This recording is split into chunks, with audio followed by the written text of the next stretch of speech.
शिवसेना कुणाची हा प्रश्न 4 वर्षांपासून महाराष्ट्राच्या राजकारणाचा केंद्रबिंदू आहे आणि आज सर्वोच्च न्यायालयामध्ये झालेल्या सुनावणीमध्ये पुन्हा एकदा हा वाद निर्णायक टप्प्याकडे सरकल्याचं चित्र दिसलं। पण आज कोर्टात नेमकं काय घडलं, कुणाचा युक्तिवाद हा जड ठरला, याशिवाय या प्रकरणाचा महाराष्ट्राच्या राजकारणावर नेमका काय परिणाम होऊ शकतो ते आपण समजून घेऊयात या व्हिडिओमध्ये। सुरुवातीला थोडी पार्श्वभूमी समजून घेऊयात, कारण जे लोक या प्रकरणाला फॉलो करत असतील त्यांना इतिहास माहिती असेल, 2022 मध्ये नेमकं काय घडलं होतं हे माहिती असेल। मात्र जे नव्यानं हे सगळं ऐकत असतील त्यांच्यासाठी पार्श्वभूमी थोडीशी समजून घेऊयात। 2022 मध्ये म्हणजे आजपासून 4 वर्षांपूर्वी एकनाथ शिंदेंनी मोठ्या संख्येनं आमदारांसह बंड केलं होतं। त्यानंतर निवडणूक आयोगानं शिवसेना पक्षाचं नाव आणि धनुष्यबाण हे चिन्ह शिंदे गटाला दिलं होतं आणि या निर्णयाला उद्धव ठाकरेंनी सर्वोच्च न्यायालयामध्ये आव्हान दिलंय। आजची सुनावणी याच प्रकरणाची होती। आज कोर्टामध्ये महत्त्वाचा युक्तिवाद याच्यामध्ये झाला आहे। उद्धव ठाकरेंच्या बाजूने ज्येष्ठ वकील कपिल सिब्बल यांनी जोरदार युक्तिवाद केला। त्यांनी काही महत्त्वाचे मुद्दे मांडले। यामधला पहिला मुद्दा म्हणजे आमदार म्हणजे पक्ष नाही। सिब्बल यांचा हा सर्वात महत्त्वाचा युक्तिवाद होता की विधिमंडळ पक्ष म्हणजेच लेजिस्लेचर पार्टी आणि राजकीय पक्ष म्हणजे पॉलिटिकल पार्टी या दोन वेगळ्या संस्था आहेत। त्यांच्या मते 31 किंवा 40 आमदारांनी ठराव केला म्हणून ते संपूर्ण शिवसेना होऊ शकत नाही। आपल्याला आठवत असेल, शिंदेंसोबत काही आमदार गेलेले होते, ते आधी सुरतला गेले, मग गुवाहाटीला गेले आणि त्याच्यामध्ये आधी सांगितलं जात होतं की 16 आमदार आहेत, 22 आहेत, नंतर 31 आमदार आहेत, मग 40 आमदार आहेत असं सांगितलं गेलं होतं। तर 31 किंवा 40 आमदारांनी ठराव केला म्हणून ते संपूर्ण शिवसेना होऊ शकत नाही असा युक्तिवाद आज कपिल सिब्बल यांनी कोर्टात केलाय।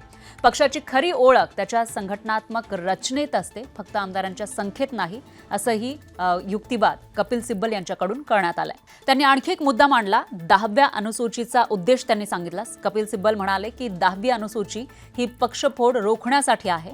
जर निवडून आलेले आमदारच पक्ष असल्याचा दावा करू लागले तर पक्षांतर बंदी कायद्याचा उद्देशच संपुष्टात येईल। त्यांनी याला कॉन्स्टिट्यूशनल हाराकिरी म्हणजेच घटनात्मक आत्मघात असं संबोधलं। त्यानंतर तिसरा मुद्दा त्यांनी मांडला तो म्हणजे निवडणूक आयोगाच्या निर्णयावर टीका त्यांनी केली। सिब्बल यांनी आरोप केला की निवडणूक आयोगानं निर्णय देताना मुख्यतः आमदारांची संख्या पाहिली। त्यांच्या मते आयोगानं पक्षाची बाजू, संघटनात्मक जी बाजू आहे, पदसंख्या आहे आणि पक्षप्रमुखाचे अधिकार यांचा पुरेसा विचार केलेला नाही। निवडणूक आयोगानं पक्षाविषयी, पक्षाचं जे नाव आहे याविषयीचा निर्णय दिलेला होता, त्यावरून सिब्बल यांनी काही प्रश्न उपस्थित केले आहेत। त्यांनी न्यायालयाला एक प्रश्नही विचारला, फक्त विधिमंडळामधील बहुमत म्हणजे संपूर्ण पक्ष कसा ठरू शकतो असा प्रश्न त्यांनी विचारला। म्हणजे शिंदेंसोबत विधिमंडळातील जे आमदार आहेत, जास्तीत जास्त मोठ्या संख्येने आमदार त्यांच्यासोबत होते, मात्र फक्त विधिमंडळामधील जे बहुमत आहे ते संपूर्ण पक्ष ठरू शकतो का असा प्रश्न त्यांनी या ठिकाणी उपस्थित केला। चौथा मुद्दा त्यांनी मांडलेला आहे तो म्हणजे उद्धव ठाकरे यांच्या पक्षप्रमुख पदाविषयीचा हा मुद्दा आहे। सिब्बल यांनी घटनाक्रम सांगितला, त्याच्यामध्ये हा घटनाक्रम मांडताना त्यांनी म्हटलं की उद्धव ठाकरे हे अधिकृत पक्षप्रमुख होते, म्हणजे ते आधीपासूनच अधिकृत पक्षप्रमुख होते। काही आमदार गुवाहाटीला गेले, त्या आमदारांनी स्वतःच व्हीप बदलला। हा निर्णय राजकीय पक्षाचा नव्हता, तर फक्त काही आमदारांचा हा निर्णय होता असं कपिल सिब्बल यांनी सांगितलं। त्यांच्या मते अशा कृतीला कायदेशीर मान्यता देता येणार नाही। म्हणजे पक्षप्रमुख हे उद्धव ठाकरे असताना काही आमदार गुवाहाटीला गेले, राज्याच्या बाहेर गेले आणि तिथं जाऊन त्यांनी व्हीप बदललेला होता, त्यांनी तो निर्णय घेतलेला होता, पक्षाने किंवा पक्षाच्या प्रमुखाने तो निर्णय घेतलेला नव्हता। त्याच्यामुळे अशा कृतीला कायदेशीर मान्यता देता येणार नाही असं सिब्बल यांनी न्यायालयामध्ये सांगितलं। आणि न्यायाधीशांच्या निरीक्षणांमध्ये सुद्धा काही महत्त्वाचे मुद्दे मांडण्यात आले आहेत, काही प्रश्न न्यायाधीशांकडून सुद्धा विचारण्यात आले। आज न्यायालयानं अंतिम मत व्यक्त केलेलं नाहीये, पण खंडपीठानं दोन्ही बाजूंचे युक्तिवाद समजून घेण्यासाठी काही मूलभूत प्रश्न उपस्थित केलेत।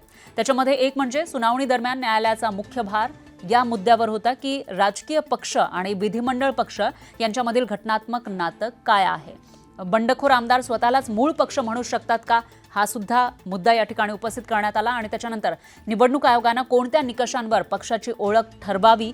आता यावेळेला जेव्हा कपिल सिब्बल हा युक्तिवाद करत होते तेव्हा जे न्यायाधीश तिथं होते त्यांच्या निरीक्षणांमध्ये काही महत्त्वाच्या बाबी समोर आल्या। ते म्हणजे आज न्यायालयानं अंतिम मत व्यक्त केलेलं नाहीये किंवा निकाल दिलेला नाहीये, पण खंडपीठानं दोन्ही बाजूंचे युक्तिवाद समजून घेण्यासाठी काही मूलभूत प्रश्न उपस्थित केले। एक म्हणजे सुनावणी दरम्यान न्यायालयाचा मुख्य भर हा काही मुद्द्यांवर होता, याच्यामध्ये राजकीय पक्ष आणि विधिमंडळ पक्ष यांच्यामधील घटनात्मक नातं काय आहे।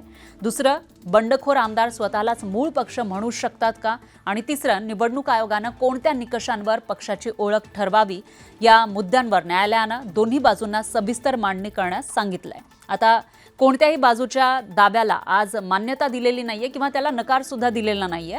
फक्त हा युक्तिवाद आज झालेला आहे आणि त्याच्यामध्ये कपिल सिब्बल जे ठाकरेंचे वकील आहेत त्यांनी हे काही मुद्दे मांडले आणि न्यायालयानं सुद्धा आपलं निरीक्षण या ठिकाणी मांडलेलं आहे. आता आजचा जो हा युक्तिवाद होता तो का महत्त्वाचा आहे हेही आपण समजून घेऊयात. या प्रकरणामध्ये फक्त धनुष्यबाण चिन्हाचा प्रश्न नाहीये, तर प्रश्न आहे राजकीय पक्षाची खरी ओळख नेमकी कशावर ठरते. म्हणजे जे विधिमंडळामध्ये निवडून आलेले आमदार आहेत त्यांच्यावर की मग पक्ष संघटनेवर, जो संपूर्ण पक्ष असतो त्या राजकीय पक्ष संघटनेवर एखाद्या पक्षाची ओळख ठरत असते. हे सांगणारा हे सगळं प्रकरण आहे. याचा जो काही निकाल येईल त्याच्यावरून हे सगळं ठरणार आहे. जर न्यायालयानं संघटनात्मक रचनेला अधिक महत्त्व दिलं तर त्याचा परिणाम भविष्यातील अनेक पक्षफुटींवर सुद्धा होऊ शकतो. आता यामध्ये पुढे नेमकं काय होणार असा प्रश्न तुम्हाला पडला असेल तर आज अंतिम निकाल आलेला नाहीये.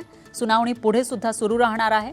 दोन्ही बाजूंचे युक्तिवाद पूर्ण झाल्यानंतर सर्वोच्च न्यायालय निर्णय देईल आणि या खटल्याचा निकाल फक्त शिवसेनेचं भविष्य ठरवणार नाहीये, तर भारतामध्ये पक्षफूट झाल्यानंतर पक्षाची खरी ओळख कशी ठरवायची यासाठी सुद्धा हा जो न्यायनिवाडा असेल तो महत्त्वाचा ठरू शकतो.